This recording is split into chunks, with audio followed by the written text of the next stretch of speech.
السلام علیکم ورحمۃ اللہ وبرکاتہ۔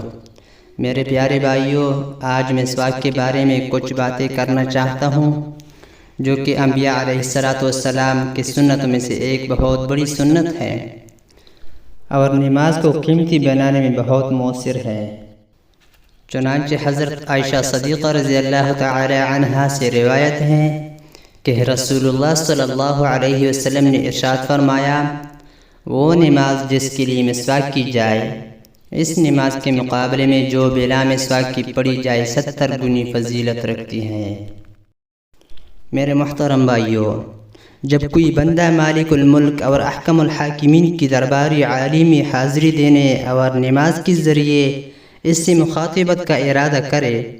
اور یہ سوچے کہ اس کی عظمت و کبریائی کا حق تو یہ ہے کہ مشک و گلاب سے اپنی زبان کو دھو لیا جائے،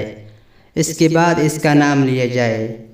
اور اس کے حضور میں کچھ عرض کیا جائے، لیکن چونکہ اس مالک الملک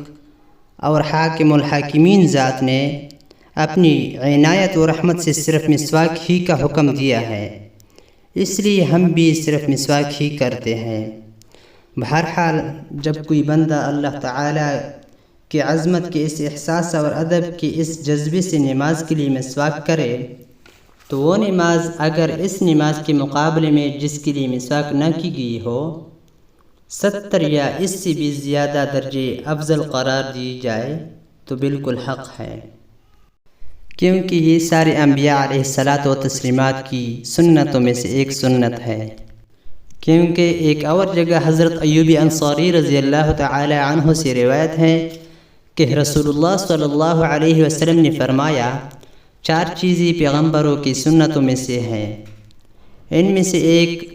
مسواک ہی کا ذکر کیا جا چکا ہے جو پیغمبروں کی سنتوں میں سے ہے۔ میرے محترم بھائیوں،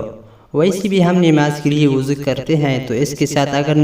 مسواک کیا جائے تو بہت فضیلت والا نماز بن جائے گا، اس لیے ہم سب کو چاہیے کہ ہر نماز کے لیے وضو کے ساتھ ساتھ مسواک بھی اپنا لیا جائے